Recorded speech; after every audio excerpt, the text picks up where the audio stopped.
ഗ്രഹങ്ങളുടെ കാരകത്വങ്ങളെ സംബന്ധിക്കുന്ന കാര്യങ്ങളാണ് ഇവിടെ പറയണതെല്ലാം. ഈ അധ്യായം തന്നെ അതിനുള്ളതാണ്. ഓരോ ഗ്രഹത്തിൽ നിന്നും ചിന്തിക്കേണ്ട കാര്യങ്ങൾ എന്തൊക്കെയെന്നാണ് പറയുന്നത്. അതിൽ അടുത്ത സ്റ്റെപ്പായിട്ട് പറഞ്ഞത് നേരത്തെ കുറെ കാര്യങ്ങൾ പറഞ്ഞു. പാപൻ ആര്, ശുഭനാര്, ദിക്കിന്റെ കാരകത്വം പറഞ്ഞു. ഇവിടെ മറ്റൊരു കാര്യമാണ് പറയുന്നത്. ബുധനും ശനിയും നപുംസക ഗ്രഹങ്ങളാണെന്നും ശശി ശുക്രന്മാര് യുവതികളാണെന്നും ബാക്കിയുള്ളവ പുരുഷഗ്രഹങ്ങളാണെന്നാണ് പറഞ്ഞത്. മൂന്നായിട്ട് തരംതിരിക്കുന്ന ഒരവസ്ഥയാണ്. ഇങ്ങനത്തെ മൂന്നായിട്ട് പലതരത്തിൽ തരംതിരിക്കുന്നുണ്ട്. സത്വഗുണം, രജോ ഗുണം, തമോ ഗുണം എന്നുള്ളത്. അതുപോലെ ഇവിടെ 3 സെറ്റാണ് പറഞ്ഞിരിക്കുന്നത്. ഇത് ഈ യുവതിയെന്നും നരനെന്നും നപുംസകം എന്നും പറഞ്ഞിരിക്കുന്നത് പലപ്പോഴും നമ്മൾ അക്ഷരാർത്ഥത്തിൽ ഡിക്ഷണറിയിൽ പറയുന്ന മീനിങ് അനുസരിച്ച് ഈ ഗ്രഹങ്ങളുടെ തലയിൽ കെട്ടിവയ്ക്കുന്ന ഒരു സമ്പ്രദായമുണ്ട്. ഇങ്ങനെ ആവാൻ തീർച്ചയായിട്ടും വഴിയില്ല. കാരണം അങ്ങനെയുള്ള ഒരു സംഗതിയല്ല ഈ ഗ്രഹങ്ങളുടെ കാരകത്വങ്ങളിൽ നിൽക്കുന്നത്. തുടക്കത്തിൽ തന്നെ പറയുന്ന കാര്യമാണ് ഏറ്റവും ദോഷം. മറ്റേ രണ്ടും പിന്നെ ഏതാണ്ട് ആ അർത്ഥം ഉൾക്കൊണ്ട് എടുക്കുന്നത്. ഈ സ്ത്രീ എന്നും പുരുഷനെന്നും നപുംസകമെന്നും പറയുന്നത് ചില പ്രത്യേക ക്വാളിറ്റീസിനെ അല്ലെങ്കിൽ ധർമ്മത്തെ സൂചിപ്പിക്കുന്ന കാര്യങ്ങളാണ് പറഞ്ഞത്. അങ്ങനെയാണെങ്കിൽ ഈ രണ്ടാമത് പറഞ്ഞ വ്യക്തമായ 2 കാര്യങ്ങളുണ്ട്. പുരുഷധർമ്മമെന്നും സ്ത്രീധർമ്മമെന്നും ഉള്ള കാര്യങ്ങൾ. അങ്ങനെയുള്ള ഗ്രഹങ്ങളെ എടുത്തു നോക്കാം. രവി, കുജൻ, വ്യാഴം, ഈ 3 ഗ്രഹങ്ങൾ ആണ് പുരുഷഗ്രഹങ്ങൾ. അവ എല്ലാം പൗരുഷത്തിന്റെ കാരകന്മാരാണോ അതോ പുരുഷൻ എന്നുള്ളതിന്റെ കാരകനാണോ? പുരുഷധർമ്മത്തിന്റെ എന്നാണ് ആ 3 ഗ്രഹങ്ങളെ എടുത്തു നോക്കിയാൽ. അതേപോലെ ചന്ദ്ര ശുക്രന്മാര് പുരുഷൻ അല്ല സ്ത്രീ എന്നാണോ അതോ സ്ത്രീധർമ്മത്തിന്റെയാണോ സൂചിപ്പിക്കുന്നത്? അവിടെയാണ് ആ ചന്ദ്രനെ കൊണ്ടും ശുക്രനെ കൊണ്ടും പറയുന്ന കാര്യങ്ങളെല്ലാം സ്ത്രൈണ സ്വഭാവങ്ങള്, സ്ത്രൈണ സ്ത്രീധർമ്മങ്ങൾ എന്ന് പറയുന്ന ചില കാര്യങ്ങളാണ്. 2 ഗ്രഹങ്ങളും പ്രീതി ഇതിന്റെ ഗ്രഹങ്ങളാണ്. അതാണ് നമ്മുടെ സ്ത്രീധർമ്മം എന്ന് പറയുന്നത്. പ്രീതി എപ്പോഴും മറ്റൊരാൾക്ക് സൗഖ്യം ഉണ്ടാക്കുക, ഇതാണ് സ്ത്രീധർമ്മം എന്ന് പറയുന്നത്. പുരുഷധർമ്മം അതല്ല. പൗരുഷം എന്ന് പറയുന്നത് അവിടെ ഒരു അധികാരം ചെലുത്തുക, എന്താണ് ജയിച്ചു വരിക, വെട്ടിപ്പിടിക്കുക, രക്ഷിക്കുക, ഇതൊക്കെയാണ് അവിടെ. രവിയും കുജനും വ്യാഴവുമാണ് അവിടെ പറഞ്ഞിട്ടുള്ളത്.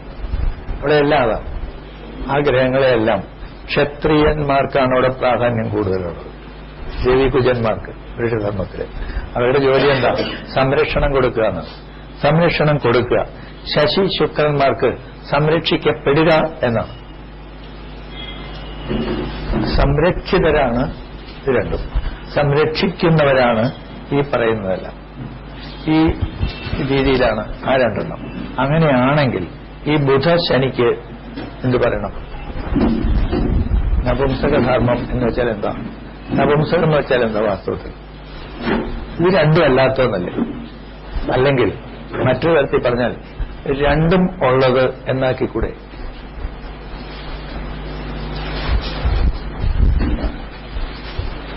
അതല്ലേ കുറച്ചുകൂടി യോജിക്കുന്നത്? ഗ്രഹങ്ങളുടെ കാരകത്വങ്ങളെ സംബന്ധിക്കുമ്പോൾ ഏതാണെന്നുള്ളൊരു വ്യക്തതയില്ലാത്തത്.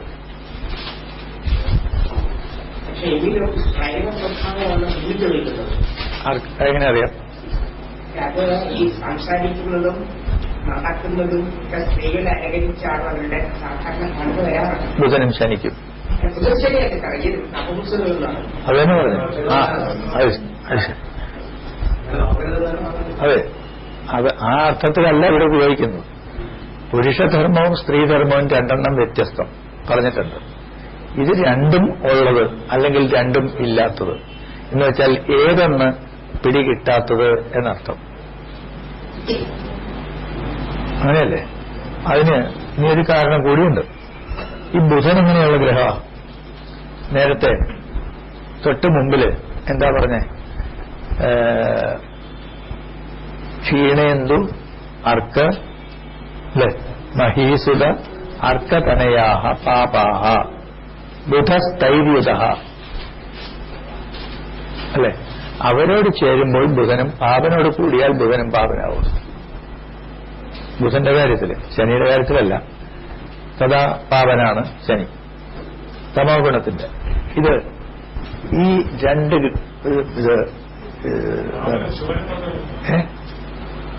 പാപനും രണ്ടും അതെ അതെ. ശുഭൻ വന്നാൽ പ്രത്യേകതയില്ല. ബുധൻ നൈസർഗികമായിട്ടുള്ള സ്വഭാവമാണ്.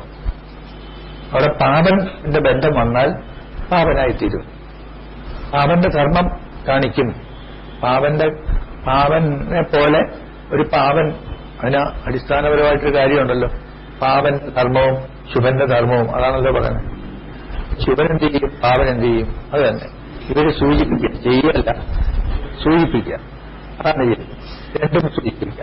അവിടെ തന്നെ ഒരു ദുസ്വഭാവം അല്ലേ അവിടെ കാണുന്നത്. ആ ബുധൻ തന്നെ ഡ്യുവൽ പ്ലാനറ്റ് എന്നാണ് പറഞ്ഞത്. ദുസ്വഭാവം ഉള്ളയാളാണ് അവിടെ.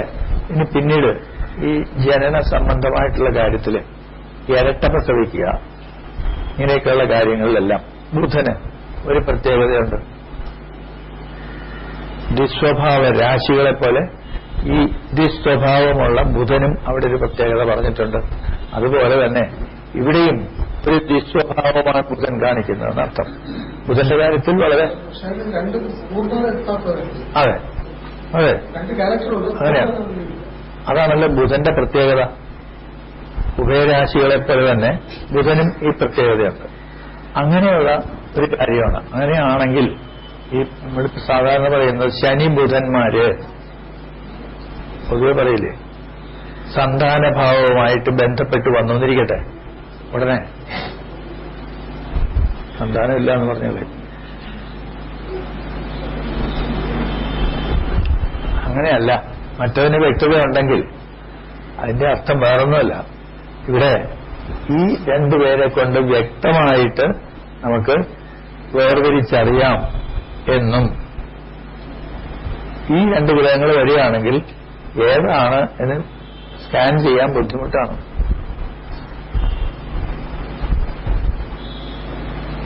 രണ്ടുമാവാം. ഒന്ന്. രണ്ട്, അടിസ്ഥാന കാരകത്വങ്ങളുടെ കൂടെ ഇനിയൊരു കാര്യമുണ്ട്. ഇത് തിരിച്ചറിയേണ്ട വിധത്തിൽ ഇനിയൊരു ശേഷം പറയും. ഗർഭസ്ഥ ശിശു പുരുഷനാണോ സ്ത്രീയാണോ എന്ന് കാണാൻ ഒരു മാർഗം പറഞ്ഞിട്ടുണ്ട്. ആ കൂട്ടത്തില് ഇവരാരും പെടുത്തിയിട്ടില്ല. ഈ ബുധനെ ശനിയും പെടുത്തിയിട്ടില്ല അവിടെ. പക്ഷെ അതിൽ ബുധനെ പെടുത്തിയിട്ടില്ല, ഒട്ടും പെടുത്തിയിട്ടില്ല. ശനിയെ ഉൾപ്പെടുത്തിയിട്ടുണ്ട്. ലഗ്ന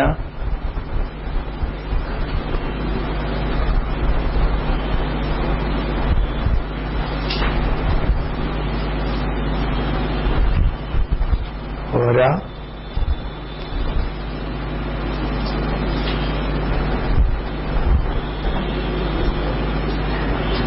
ചന്ദ്രൻ, ലഗ്നം, സൂര്യൻ, വ്യാഴം. ചന്ദ്രൻ, ലഗ്നം, വ്യാഴം, സൂര്യൻ. ഈ 4 ഗ്രഹങ്ങൾ, 4 ഊർജക്ഷേ പുരുഷാംശകേഷു ബലിഭിഹി ലഗ്നാർക്ക ഗുരു ഇന്ദുഭിഹി പുംജന്മ പ്രവദേ. അവിടെ എടുക്കുക. ലഗ്നം, അർക്കൻ, ഗുരു, ഇന്ദു ഇവരെയാണ്. ഓജക്ഷേ പുരുഷാംശകേഷു ബലിഭിഹി ലഗ്നാർക്ക ഗുരു ഇന്ദുഭിഹി പുംജന്മ പ്രവദേ. പുരുഷൻ ജനിക്കുമെന്നാണ് പറയുന്നത്. ഇവരെല്ലാം ഓജരാശിയിൽ നിന്നാൽ ആധാന ലഗ്നത്തെ പറ്റി പറയുന്ന സ്ഥലത്താണ് ഇത് പറഞ്ഞിട്ടുള്ളത്. അതുകൊണ്ട് അതിനെപ്പറ്റി ആയിരിക്കണം എന്ന് വേണം വിശ്വസിക്കാൻ. ആധാന ലഗ്നത്തെ സംബന്ധിച്ച് അങ്ങനെയാണെങ്കിൽ അത് ആധാന ലഗ്നം ഏതാണെങ്കിലും ഇങ്ങനെ വേണമെന്നില്ല. അത് സന്താനം ഉണ്ടാവത്തക്കവണ്ണമായിട്ട് ഇഫക്റ്റീവ് ആവുകയും കൂടി വേണം. അതിന് വേറെ കണ്ടീഷൻ പറഞ്ഞിട്ടുണ്ട്. അങ്ങനെയാണെങ്കിൽ ഇവരെ കൊണ്ട് പുംജന്മപ്രവധേ. ഇനി ഇതെല്ലാം വിഷമരാശിയിലാണെങ്കിൽ സ്ത്രീ പ്രതിയായിരിക്കും. ഇതെല്ലാം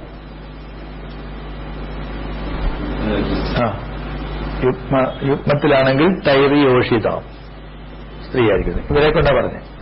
മറ്റവരെ ആരും എടുത്തിട്ടില്ല.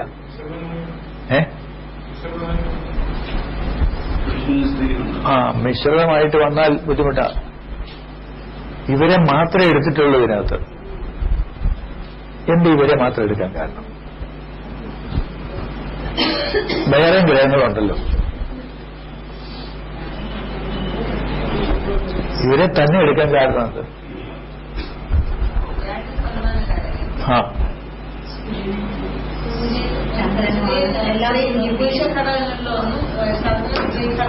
അതന്നെ ഇവർക്കാണ് പ്രാധാന്യമുള്ളത്.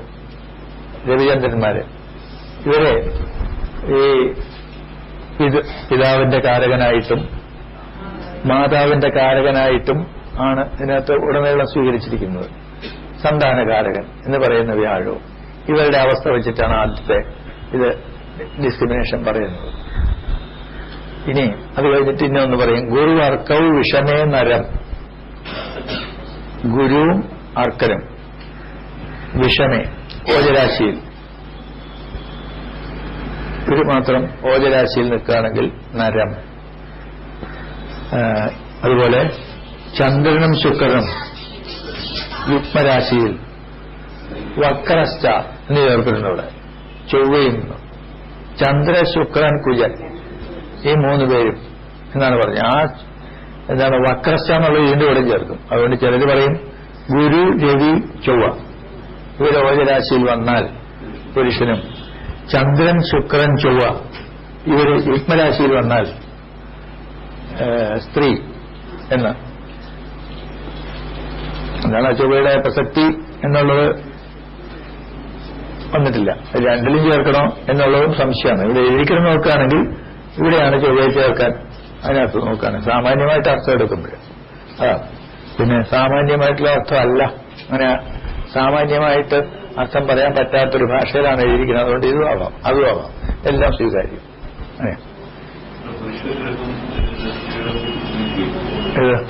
അതെ, ഇവർ രണ്ടുപേരും പുരുഷഗ്രഹങ്ങൾ തന്നെ പുരുഷഗ്രഹമാണ്. പക്ഷെ അതുകൊണ്ടാണ് രണ്ടിലും ചേർക്കണോ എന്നുള്ളത് പറയണം. ഈ മൂന്നാമതൊരു ടെസ്റ്റും കൂടെ പറഞ്ഞിട്ടുണ്ട്. ഇനി ഒരെണ്ണം കൂടിയുണ്ട്. വിഹായ ലഗ്നം വിഷമർഷ സംസ്ഥിതൗ വിഷമർഷ സംസ്ഥിത ഓജ രാശിയിൽ നിൽക്കണം, ലഗ്നം ഒഴികെ. അപ്പൊ ലഗ്നം വിട്ടിട്ട് മൂന്നാം ഭാവം, അഞ്ചാം ഭാവം, ഏഴാം ഭാവം, ഇങ്ങനെ ഒറ്റ ഓജരാശി. ഓജരാശിയല്ല, ലഗ്നം തൊട്ട് ഭാവം ഒറ്റ. ഓജം എന്ന് വെച്ചാൽ ഒറ്റ. മറ്റേ ഓജരാശി എന്ന് വെച്ചാൽ അങ്ങനെയല്ല. ഓജരാശി വെച്ചാൽ മേടം, മിഥുനം, ഇതൊക്കെയാണ് ഓജരാശികൾ. അതല്ല, ലഗ്നം ഒഴികെ മറ്റുള്ള ഒറ്റ ഭാവങ്ങളിൽ മൂന്നാമത്തെ ഭാവം, അഞ്ചാമത്തെ ഭാവം, ഏഴാം ഭാവം, 9, 11 ഈ ഭാവങ്ങളിൽ നിൽക്കുന്ന സൗരഹ ശനിയെ കൊണ്ട് മാത്രമാണ് അത് പറഞ്ഞിരിക്കുന്നത്. അപ്പൊ ശനി 3, 5, 7, 9, 11 നിൽക്കുകയാണെങ്കിൽ നരം.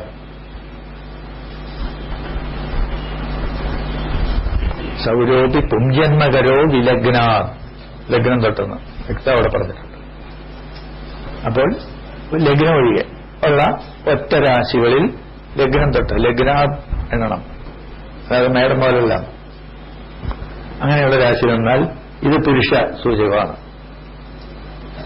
ഭാവത്തിനാണ് രാശി ഏതുവാകും. ഇനി മറ്റുള്ള രാശികളിൽ ലഗ്നത്തിലോ ഇരട്ട രാശികളിലോ ഇരട്ട ഭാവങ്ങളിലോ ആണ് ശനി നിൽക്കുന്നതെങ്കിൽ സ്ത്രീ ആണ്. വ്യാഖ്യാതാവിന്റെ മനോധർമ്മം കൂടിയുണ്ട് ഇതിനകത്ത്. സൗരോ അപി എന്ന് പറഞ്ഞു. ആ അപി ശബ്ദം പറഞ്ഞതുകൊണ്ട് ശനി മാത്രമല്ല ബുധനെ കൂടി എടുക്കണം. അപി എന്നൊരു ശബ്ദം പറഞ്ഞതുകൊണ്ട് ബുധനെ കൂടി എടുക്കണം. അവിടെ എങ്ങനെ വരുന്നുണ്ടോ? ആധാന സമയത്ത് ഉള്ള കാര്യമാണ് ഇതിനകത്ത് പറഞ്ഞിരിക്കുന്നത്.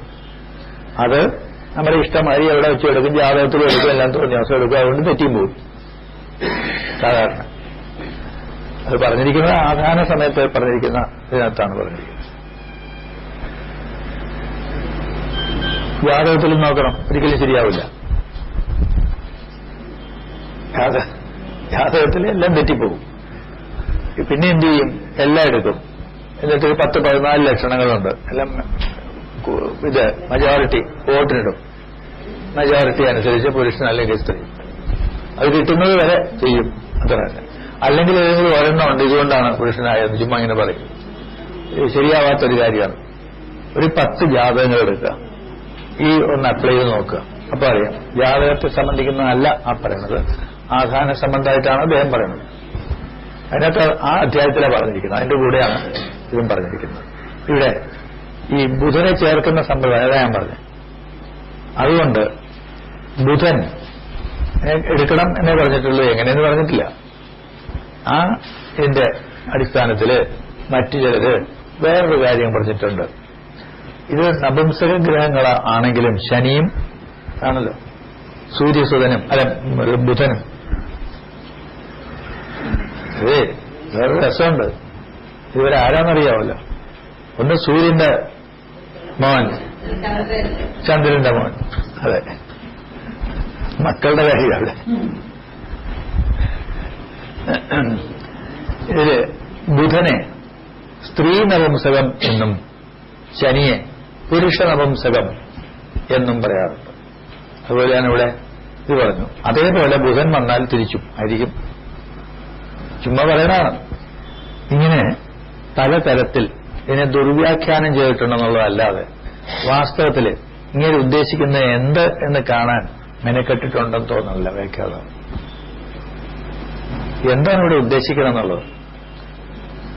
ഈ ശനിക്ക് ഇതുമായിട്ട് എന്താ ബന്ധം?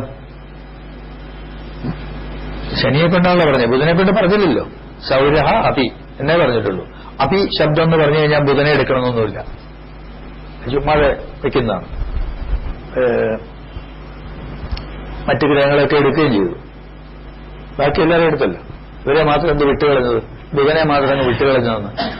അത് ഈ ഒരു അർത്ഥം ആ അഭിശബ്ദത്തിന് തീർച്ചയായിട്ടും കൊടുക്കാൻ ഒക്കില്ല. അഭി എന്ന് ചേർത്തത് കൊണ്ടും ബുധനെ എടുക്കണമെന്ന് ഒരു സ്ഥലത്തുമില്ല, ഒരു ന്യായമില്ല പറയുന്നത്. ഒരു ശുദ്ധ ഒരു നോൺസെൻസ്, ചുമ്മാ അങ്ങ് പറയുക. അതാണ് ചെയ്തിട്ടുള്ളത്. ശനിക്ക് വേറൊരു കാര്യമുണ്ട്. ശനി ചലനത്തിന്റെ ഗ്രഹമാണ്. ശനി സ്ഥിരത്വത്തിന്റെ കാര്യമൊക്കെ ഉണ്ടെങ്കിലും ചലനത്തിന്റെ ആളുമാണ്. എപ്പോഴും എവിടെയാണോ ദുഃഖം അവിടെയാണോ സുഖം നോക്കുന്നത്. അതുകൊണ്ട് ജീവിതത്തിൽ സുഖമുണ്ടാവുമെന്ന് അറിയണമെങ്കിൽ ഒരു ഘടകം വ്യാഴം മാത്രം പോരാ, ശനിയെ കൂടി നോക്കണം.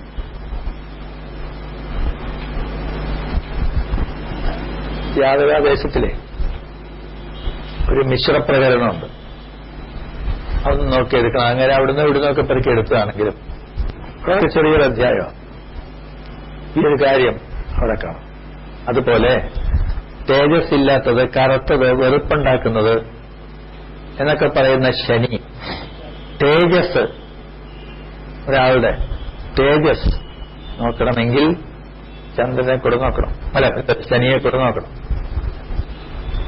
ചൈതന്യം, ഈ പ്രശ്നത്തിലൊക്കെ ദേവ ചൈതന്യം എന്നൊരെണ്ണം പറയും. സാന്നിധ്യം വേറെ, ചൈതന്യം വേറെ. ഏത് ദേവനാണെങ്കിലും ചൈതന്യം നോക്കുന്നതിൽ ഒരു ഘടകം ശനിയാണ്.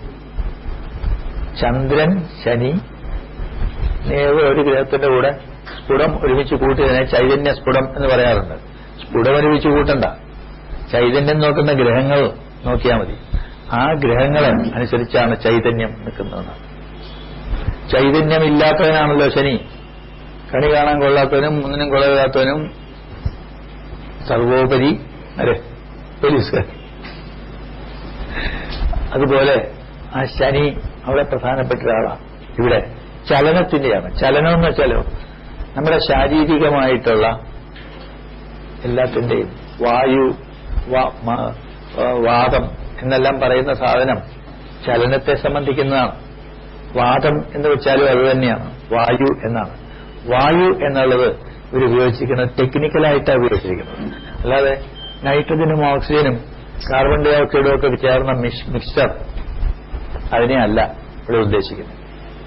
വാതകം എന്നുള്ള അർത്ഥത്തിലല്ല അവർ ഉപയോഗിച്ചിട്ടുള്ളത് ശനിയെ കൊണ്ടുള്ളത്.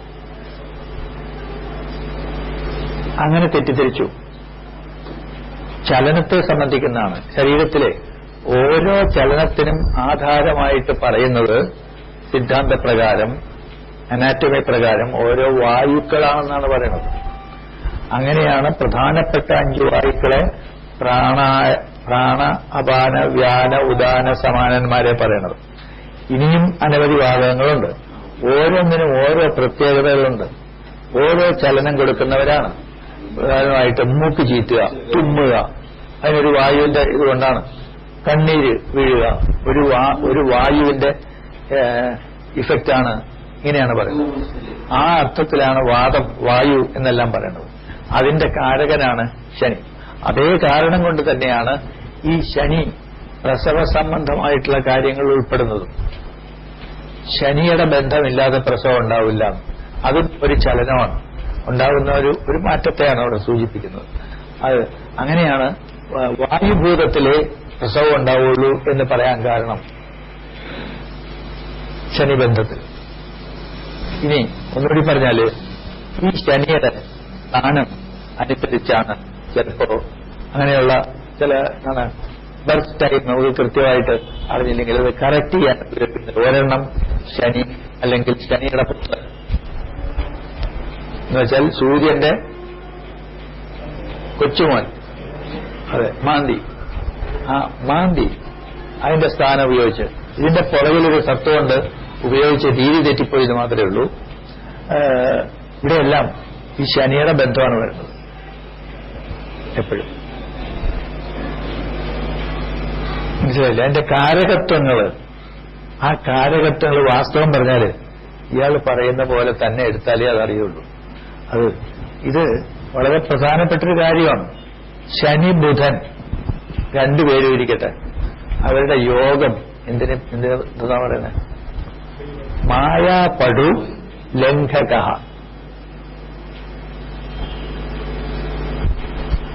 അങ്ങനെ മറ്റാർക്കും പറയണം. ഇതേപോലെയുള്ള മായാപടു ലംഘക എന്നാണ്. ലംഘിക്കുക. എന്തിനെ? അതെ, അല്ലാതെ എന്തിനാ ലംഘിക്കണത്? അല്ലാതെ വേറെ ഒന്നും ലംഘിക്കാനൊക്കില്ല. അതിര് കടക്കാന്നർത്ഥം. അതാണ് ഈ രണ്ടുപേരും. പിടികിട്ടാപ്പുള്ളികൾ ആണ് ഇവര്. അതായത് വ്യക്തമായിട്ട് ഒരു ധർമ്മമല്ല എന്ന് വെച്ചാൽ ഏത് ധർമ്മവും സ്വീകരിക്കുന്നു. ആ ദൃഷ്ടി ആരാരുടെ ദൃഷ്ടി എടുക്കുന്നു എന്നുള്ളതനുസരിച്ചിരിക്കും. ആ ബുധന്റെ കാരകത്വങ്ങൾ വരും. ശനിബുധ ബന്ധം, യോഗം ഒരു ബന്ധമാണ്, ദൃഷ്ടി മറ്റൊരു ബന്ധമാണ്, രാശിസ്ഥിതി മറ്റൊരു ബന്ധമാണ്. ഇതെല്ലാം ബന്ധങ്ങളെല്ലാം ഒരേപോലെ തന്നെയാണ്. ബന്ധപ്പെടുക എന്നേ ഉള്ളൂ.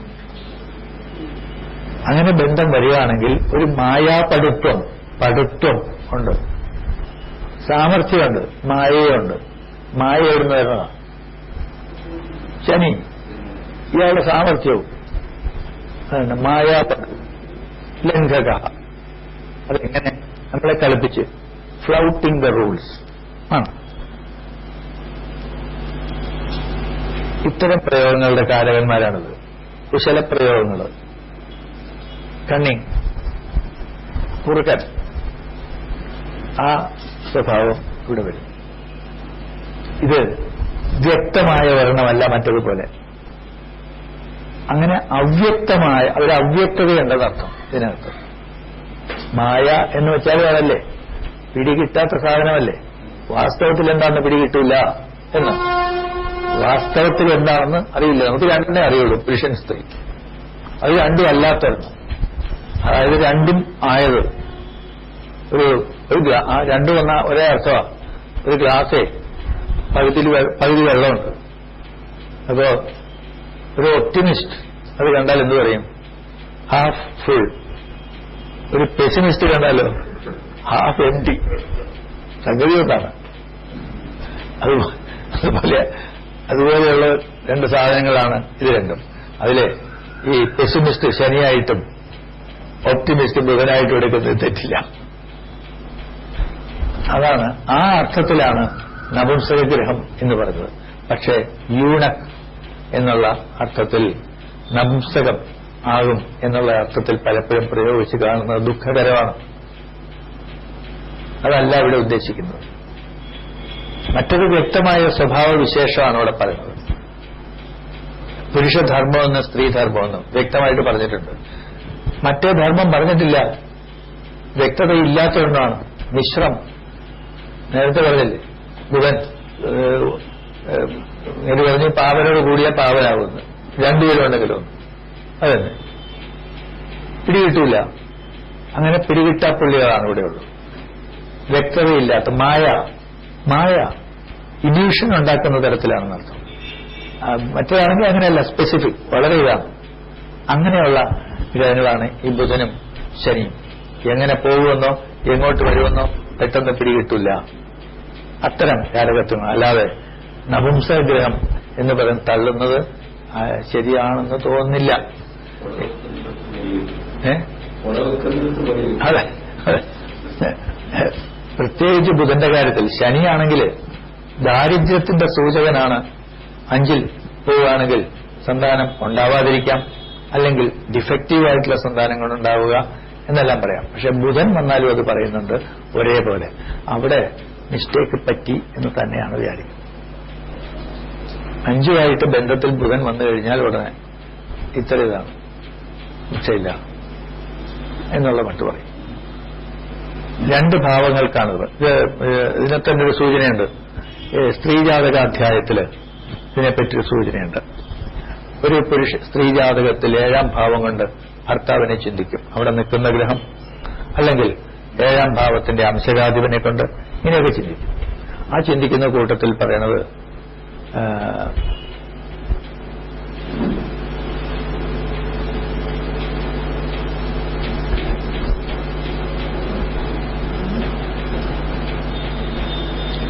തുടക്കം ഏതാണ്?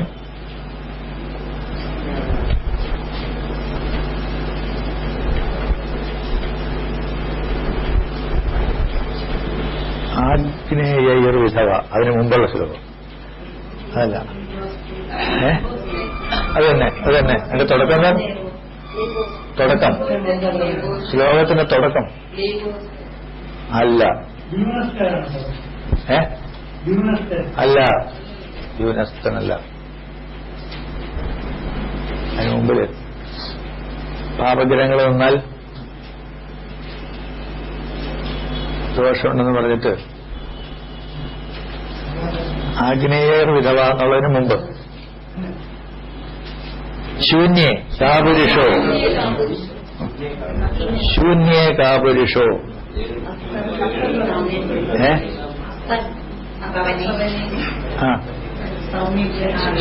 കാപുരുഷോ അബലേ അസ്തഭവനെ സൗമ്യഗ്രഹ അവീക്ഷിതേ. എന്നിട്ട് പറയുന്നത്, പിന്നെ പറയുന്നത് ക്ലീബഹ അസ്തേ ബുധമന്ദയോഹോ. 7 ബുധമന്ദന്മാർ നിൽക്കുകയാണെങ്കിൽ ക്ലീബനായിരിക്കും.